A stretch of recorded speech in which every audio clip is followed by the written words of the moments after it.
An explosion rips through an oil rig in the Gulf of Mexico. The survivors can't stop the blowout and flee. This is not a drill. I told myself, either get up or you're going to lay here and die. 2 hours earlier, a test showed the oil well was safe. Now investigators must discover how a $560 million rig could explode, resulting in the world's largest accidental marine oil spill. Why did this happen? You had this modern rig, capable companies, very experienced people. This just shouldn't have ever happened. What could possibly have gone wrong?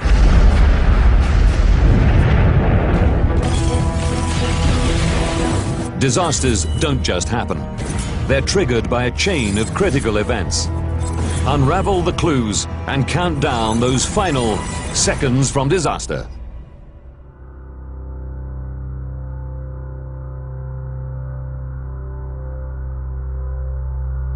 The Gulf of Mexico, 66 kilometers off the shore of Louisiana. The Deepwater Horizon drilling rig.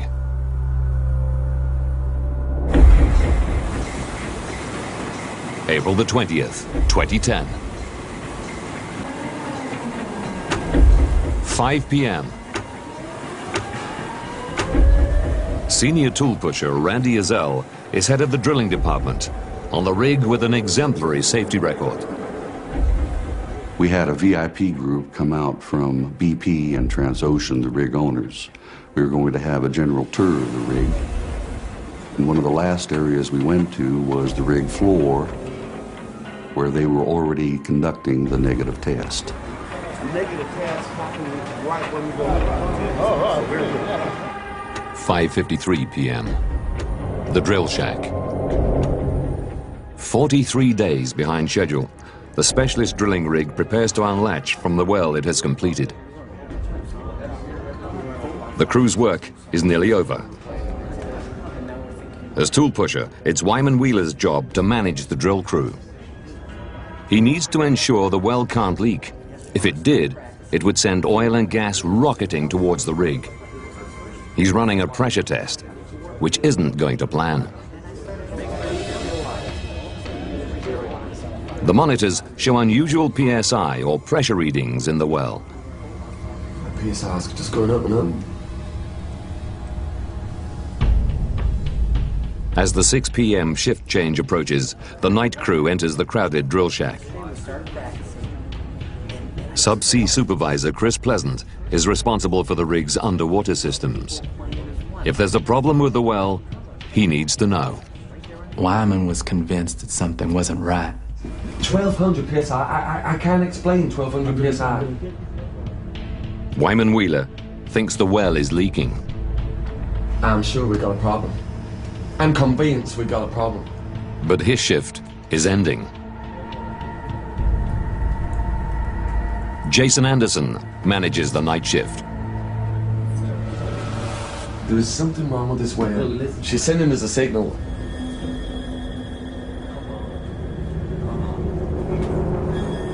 Anderson begins another pressure test.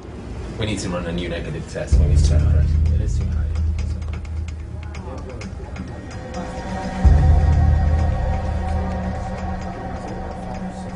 Jason told me, he said, "Why don't you go eat?" And I said, "Well, I can go eat and come back." And he said, "Man, you ain't got to do that. If I have any problem at all with this test, I'll give you a call."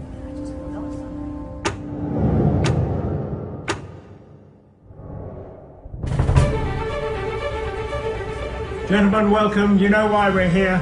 We're here to celebrate the pride of the Gulf. In the conference room, Randy Ezell has rejoined the VIPs as they congratulate the rig's management on their excellent safety record. In the last 7 years, this rig has had no downtime.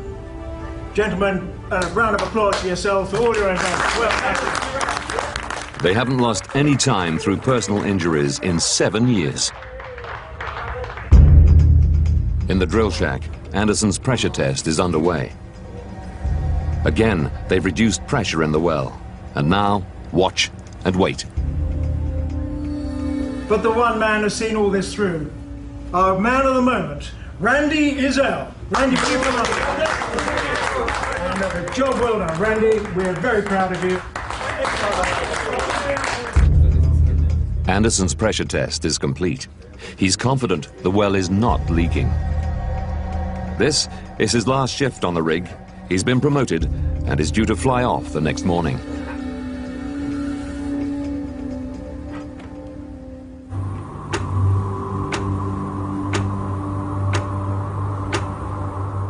I looked at my watch. It was 9:10 when I left the rig floor.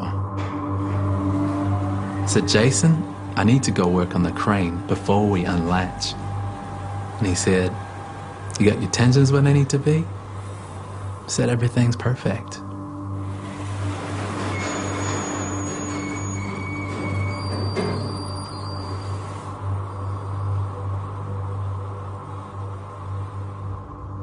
Before he turns in for the night, Randy Izell calls Anderson.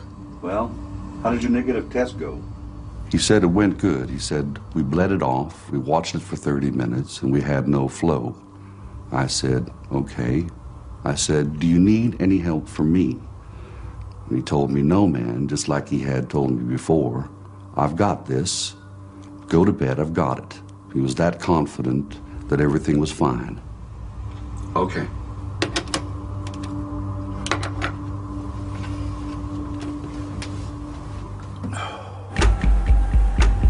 "9:31. As they prepare to unlatch, the drill crew notice pressure in the well has risen unexpectedly. Hey, Jace, this thing's going crazy. You ever seen this before? I've never seen anything like that before.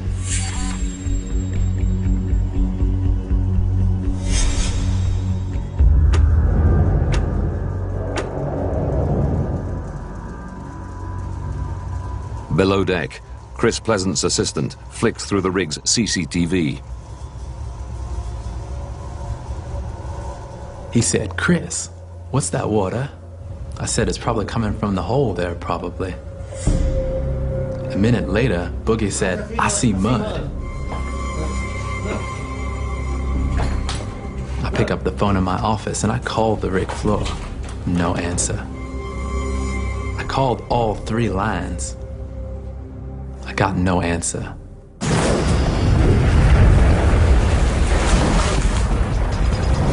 Mud is erupting from the well, shooting over 74 meters into the air and raining down onto the rig. To avert disaster, the crew know they need to get the well under control immediately. They close valves to try to stop mud and combustible gas escaping the well.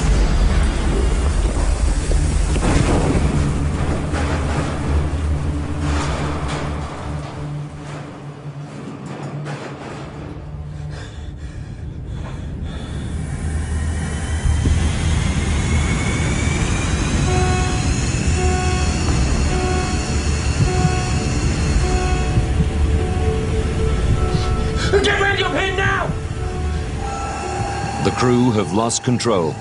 The well is blowing out.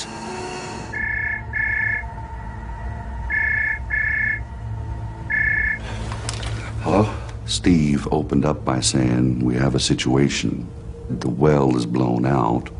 I was just horrified. You all have it shut in. He said, Randy, we need your help. I'll be right there. It's a calm night with little wind. Highly flammable methane condenses on the rig. It will take only one spark to ignite.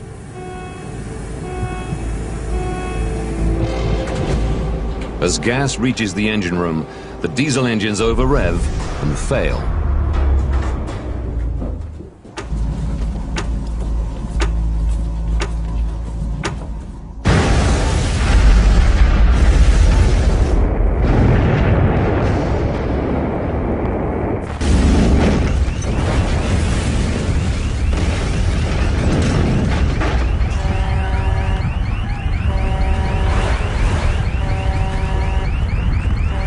Blazing crude oil jets hundreds of meters into the air.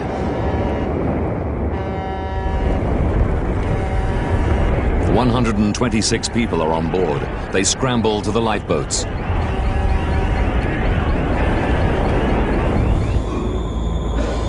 Randy Ezel is not amongst them. I told myself, either get up or you're going to lay here and die. My right leg was hung on something, but I pulled it as hard as I could and it came free. Then I felt something and it felt like air. I made it to the hallway, and what I thought was air was actually methane, and I could actually feel like droplets. It was moist on the side of my face.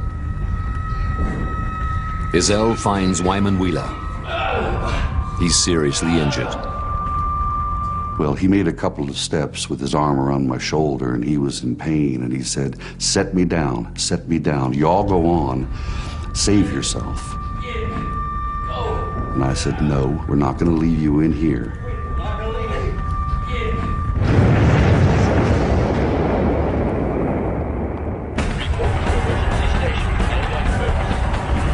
Before he can abandon the rig, Chris Pleasant must attempt to stop the fire. He runs to the bridge to activate the emergency disconnect system, or EDS.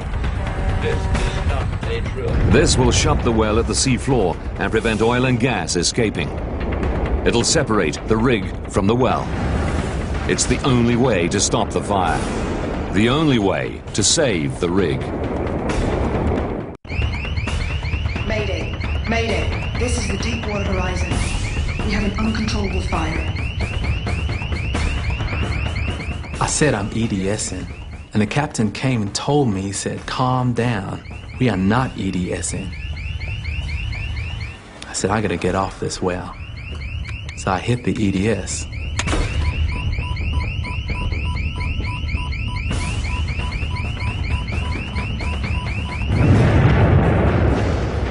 Crude oil and gas continue to surge from the well, feeding the flames and explosions. The emergency disconnect has not worked.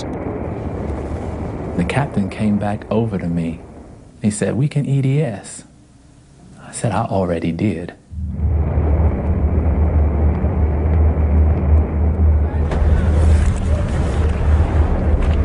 Most workers escape using the rig's lifeboats.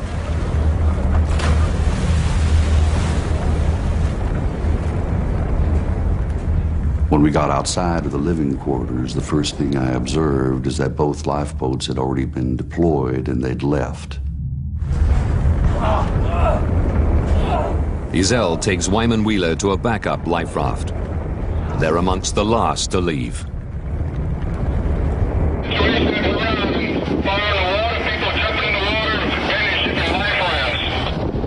In the searing heat, the last few men on the rig throw themselves more than 18 meters into the sea.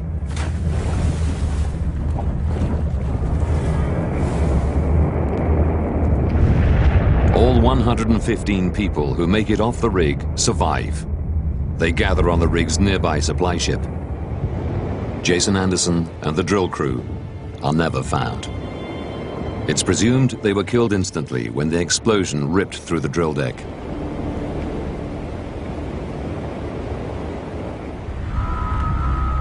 The Deepwater Horizon burns for 36 hours, then sinks. Crude oil pumps directly into the Gulf of Mexico.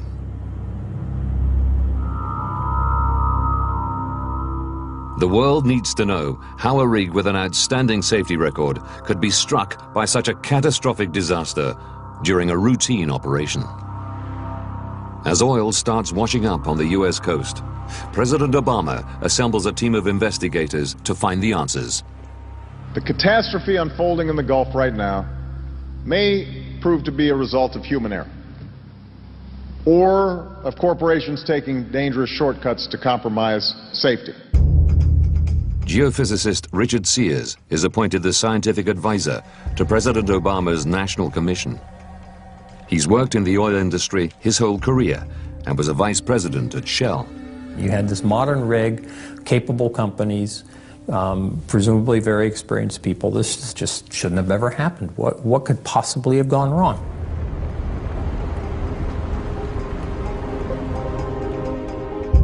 Now, by rewinding the events leading up to the disaster and going deep into the investigation, we can reveal how this sophisticated oil rig could explode, killing 11 and creating the world's largest accidental marine oil spill.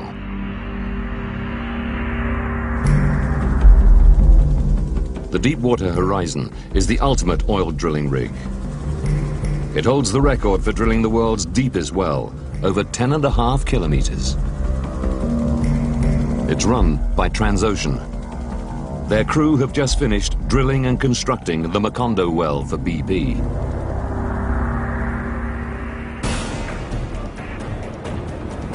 A huge steel pipe connects the rig to the well, 1,500 meters below. The well extends 4,000 meters into the Earth's crust, where it's tapped oil and natural gas, an estimated 110 million barrels. But for now, the crew don't want oil getting in. The Deepwater Horizon just drills and installs the well. A different rig will come to extract the oil. The well will be sealed and temporarily abandoned.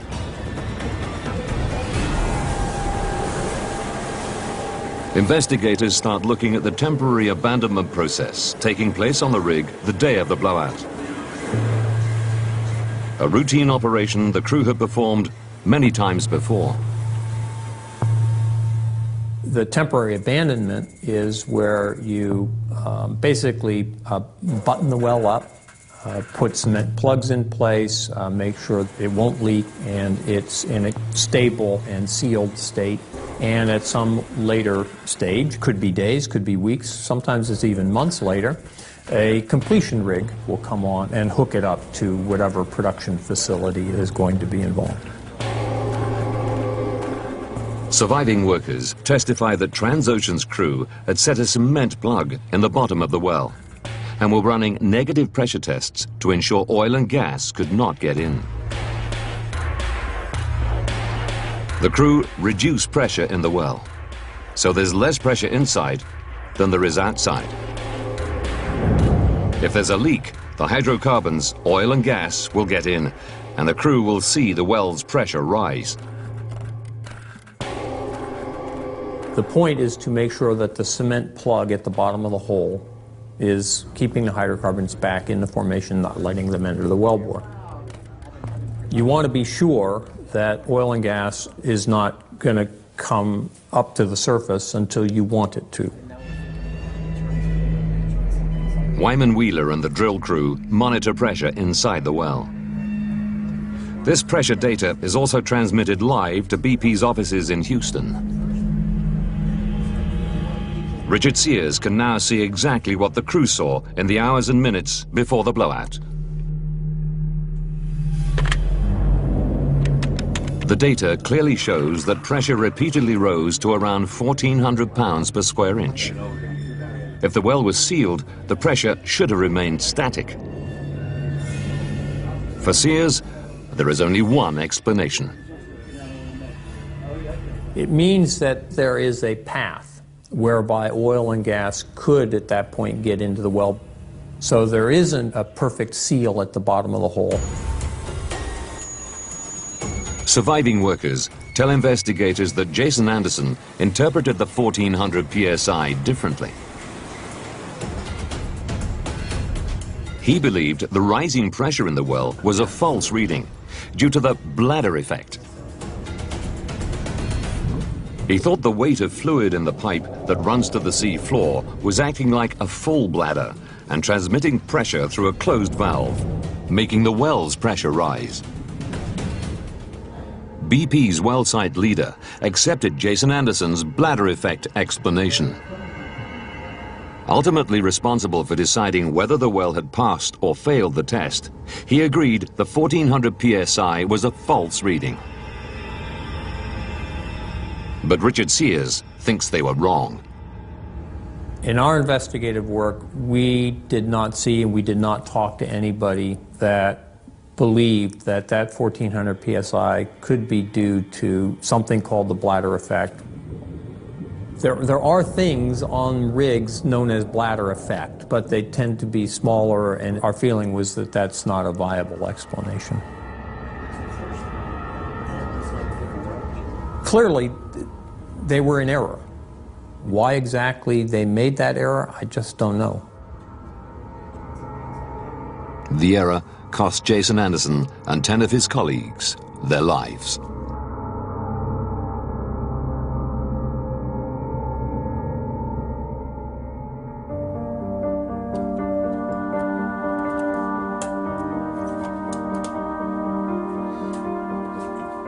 Oil industry veteran Professor Bob B. has investigated 30 offshore accidents.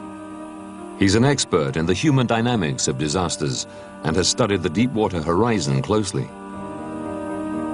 His voice was damaged by toxins during his investigation into the New Orleans levee collapse of Hurricane Katrina. They didn't want to blow up this system. They didn't want to die. And so there has to be an explanation of how they did this. Frequently, we think of things as we want it to be, not as it is. So if we want it to be okay, we find everything we can to support that thinking. So they found an implausible explanation to explain the drill pipe pressure away because that's what they wanted to believe. The explanation is simple, logical, and wrong. The drill crew missed an early opportunity to realize the well could blow out. At this point, they could have prevented the disaster. It was a serious error, but not irrecoverable.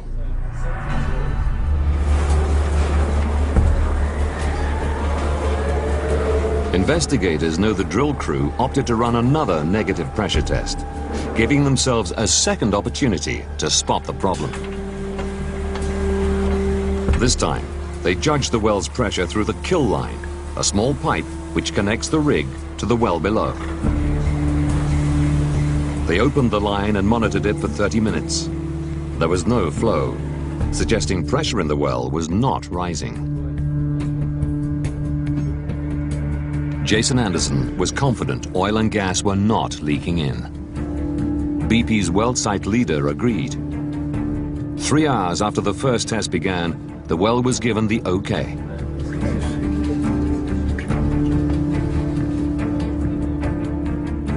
But the data shows that at this time, pressure on the drill pipe remained at 1400 psi. Like two straws in a glass, the drill pipe and kill line should give the same reading. On one of these pieces of pipe, you see 1,400 pounds per square inch pressure. On another of these pieces of pipe, you see 0. And that shouldn't be. The only explanation I can come to is that for some reason the kill line was plugged up. It could have been plugged with some foreign material, either from the well or introduced from the rig. We don't know. The crew believed the false reading and disregarded the true reading.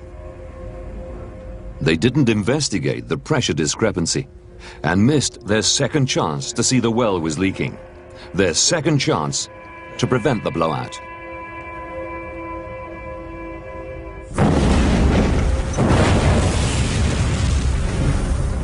The well catastrophically blew out because it was not sealed. If Transocean's crew had correctly interpreted the negative pressure tests, they would have realized this. At this point, they could have closed the well in at the sea floor and prevented the blowout. But they didn't, and they paid with their lives. And like boats, this is not a drill. But now, investigators need to understand why the well was not sealed. Richard Sears learns that the final part of the well was put into place the day before the blowout. As the well is drilled, it's lined with steel tubes.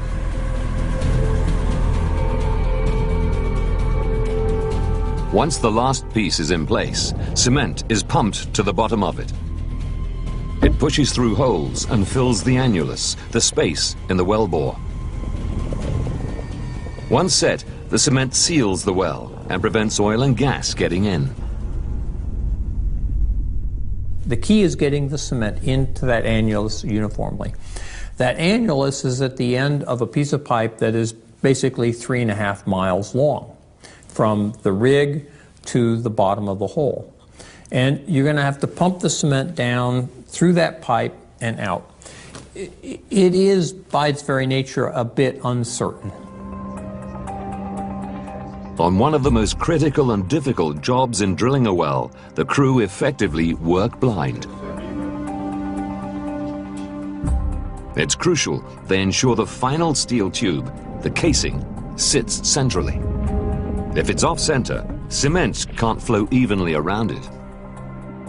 This leaves channels, allowing oil and gas to get into the well. Crews position the casing with centralizers. These ensure cement can flow evenly on all sides. The number of centralizers and the exact placement of those centralizers is something that's determined for each well. There's no prescription about how many centralizers other than enough to keep the casing well centered within that hole. The crucial question for Richard Sears is, were enough centralizers installed?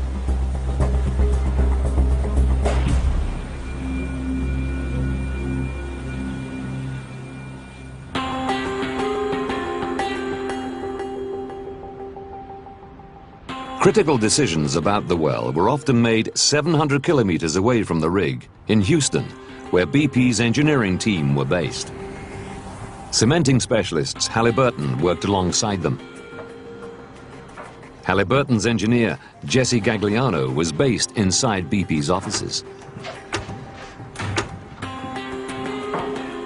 3 days before the casing is installed, Gagliano works out how many centralizers they need. BP has 6 on the rig, but he finds that won't be enough. He recommends they use 21. In the absence of his boss, a BP worker takes the initiative to fly 15 more to the rig. I'll see what I can do.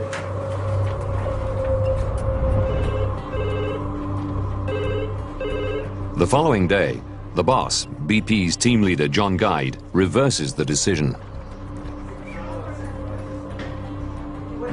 The new centralizers are a different design. He's worried they'll snag on the way into the well, a problem that would cause serious delays.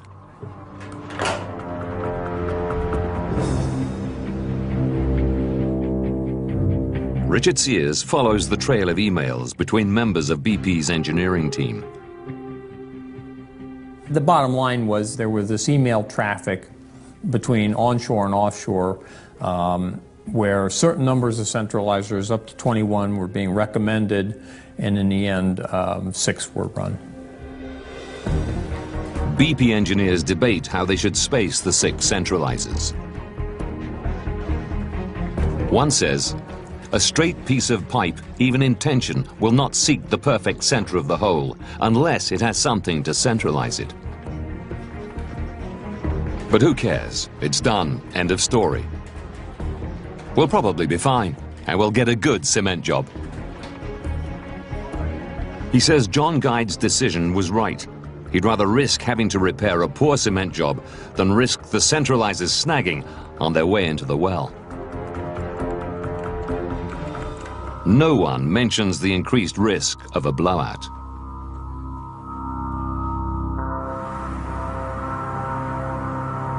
Too few centralizers may have set the well on the road to disaster. But investigators can't confirm it.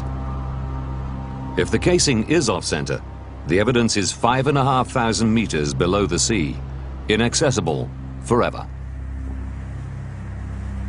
But there are other possible causes that can be explored. investigators need to establish whether the cement used in the well was up to standard. There's one thing we know for sure, and that is that hydrocarbons, oil and gas, came to the surface unexpectedly in this well.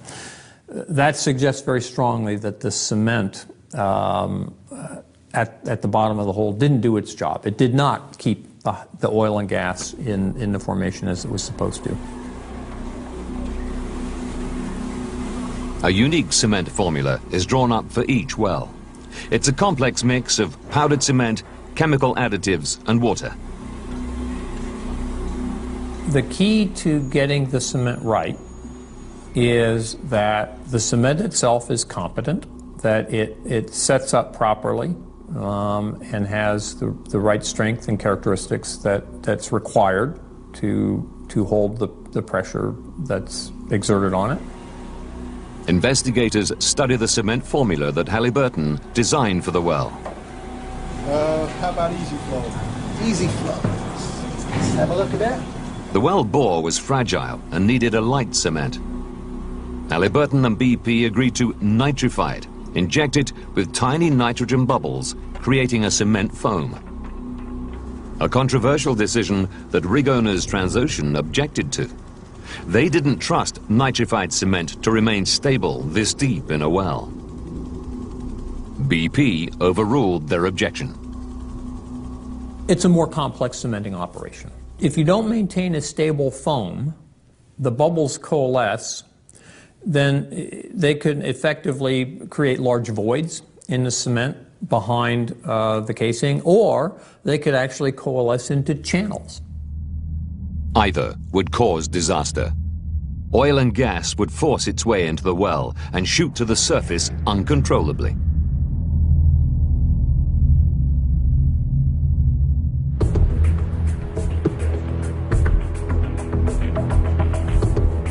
In Louisiana, Halliburton have a cement testing laboratory. They run pilot tests on the nitrified cement foam. One test shows the foam is unstable. Nitrogen is escaping. There's bubbles there. Yeah. Investigators discover that Halliburton do not expressly alert BP to the result. 2 months later, Halliburton tweaked the cement formula and run more tests, this time using cement and chemical additives flown back from the rig. The results show nitrogen still escapes. The cement foam is seriously unstable. No one tells BP. It's a no. The day before the cement is used in the well, Halliburton test again, this time mixing the cement for longer. They claim this works. It is stable. Investigators need proof. They test the formula themselves and come to a different conclusion. What was found was that the density varied from top to bottom. The issue there is that the cement slurry itself is not stable, that it's settled, that the solids settle out. And that would suggest that there's a problem with that slurry, that it's not suitable for putting in a well. But this is the exact formula that Halliburton put in the well.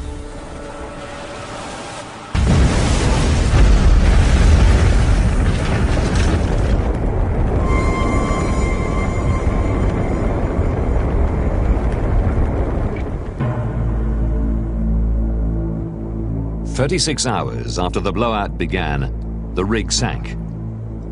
Pipes connecting it to the well crumpled and broke. For 86 days, crude oil pumped directly into the Gulf of Mexico. An estimated 5 million barrels escaped, spreading environmental and economic disaster across the U.S. coastline of the Gulf.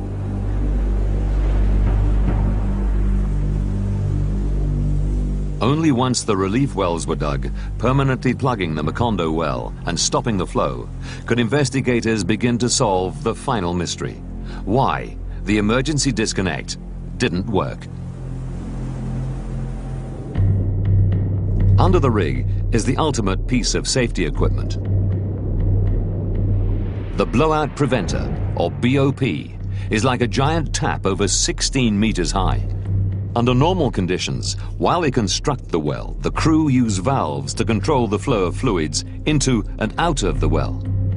But the BOP also has an emergency function. It's designed to prevent blowouts. The bottom line is there was this uncontrolled flow of oil and gas to the surface. So clearly, the blowout preventer did not seal the well. When the rig's emergency disconnect system, or EDS, is activated, steel shears or pincers within the BOP snap closed, cutting the drill pipe and closing the well. The BOP then splits, allowing the rig to move away. Report to emergency stations, man like boats. This is not... Investigators believe Chris Pleasant's attempt to activate the EDS failed because cables between the rig and BOP were already severed by the explosion. But BOPs are built to cope with this. If a catastrophic event takes place on the rig, they have the ultimate fail-safe, the dead man.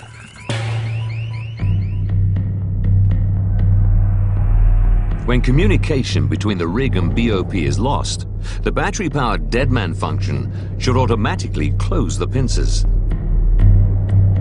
But investigators find that one of the batteries is running low. It should hold 27 volts. It holds 7.6, not enough to power the dead man.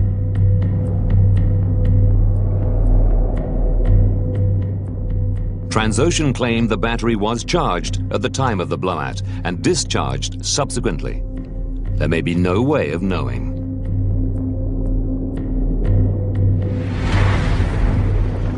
Remotely operated vehicles also try to force the pincers closed from outside. But the oil kept flowing. While the BOP had functioned under normal conditions, once the well began blowing out, it couldn't cope with the pressures of the escaping oil. Bob B is not surprised. Damning evidence in a study commissioned by the industry regulator in 2002 had been largely ignored by companies operating in the Gulf of Mexico. We ran full-scale tests on these BOPs, including the Cameron Model 2001 BOP on the Deepwater Horizon, and 50% of them failed to cut the pipe. 50% failed. Other countries have said, well, this is not acceptable, but what do we do down here? We're continuing to hope those pincers will work, and hope is no strategy for survival. After a 6-month in-depth investigation, the National Commission identified the mistakes that led to the catastrophic blowout on the Deepwater Horizon. The primary cause was the cement failing to seal the bottom of the well. But there were multiple failings that went right up to management of the companies involved, and multiple points at which the disaster could have been averted. 2 days to disaster. The casing is lowered into the well with just 6 centralizers, 15 fewer than Halliburton has recommended.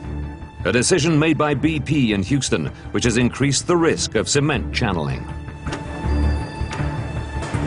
1 day to disaster.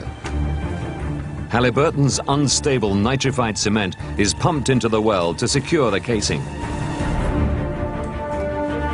Neither BP nor the rig's crew are aware of how many tests this cement has failed.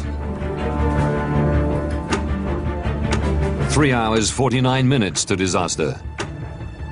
A test shows pressure in the well rising. One rig worker thinks the cement job has failed, the well is leaking. Another persuades people it's a false reading. If the Transocean crew had closed the valves in the BOP at this stage, before the blowout began, they could have sealed the well and averted the disaster. 1 hour, 54 minutes to disaster. Having run a second pressure test, the crew decide the cement job has worked. The well is sealed. They don't realize the kill line is blocked and not reading the well's pressure.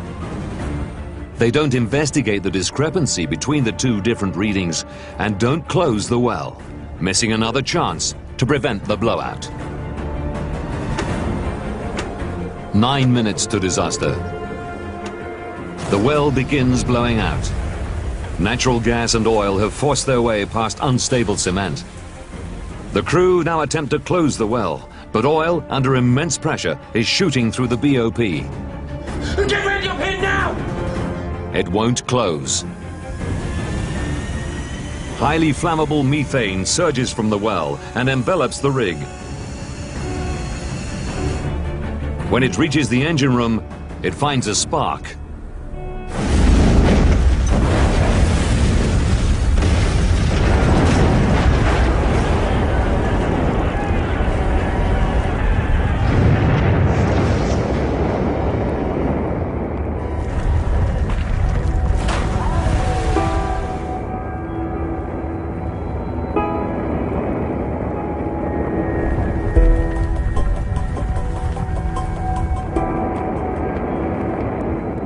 Investigators conclude that BP, Halliburton, and Transocean each made critical decisions unilaterally, which increased the chance of the Macondo well blowing out. Take any one of these decisions in isolation, and okay, that's reasonable. It's when you put all of these decisions together that Macondo was allowed to happen. And nobody in one place with a sort of a big world view of how the system fit together.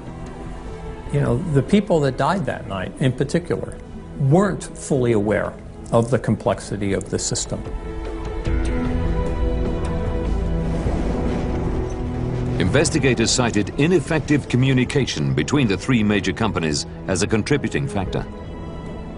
Deepwater Horizon was just shot through with malfunctions in communications. It was happening on board the rig, it was happening on shore. Communications, a major explanation for the causation of this disaster. They questioned whether a drive for speed and cost efficiency drew people's focus away from the extreme dangers they were dealing with. In justifying his decision to use 6 centralizers, BP's wells team leader John Guide mentioned the additional 15 would take 10 more hours to install. A significant expense, as the rig cost around $1 million a day to operate. While there are many pressures within this business to save time and money and move along, there need to be equal pressure and benchmarks around safe operations and safe performance so that you provide that balance. The Deepwater Horizon's crew were acutely aware that the well was behind schedule by 43 days. I call it the blowtorch on the bomb incentive.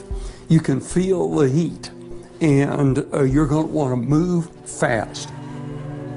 This well was budgeted to cost $96 million.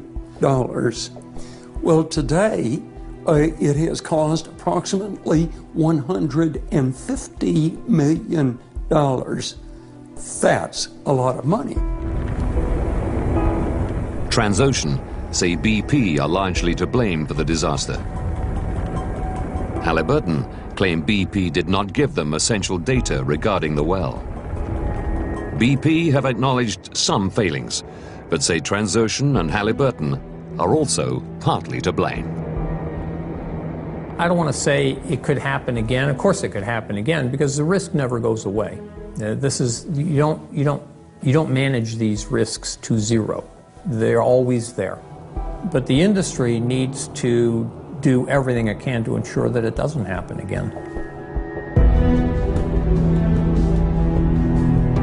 Don't miss extreme angling in brand new Wicked Tuna, continuing on Sunday nights at 9, only on National Geographic Channel. Seconds from Disaster is back next.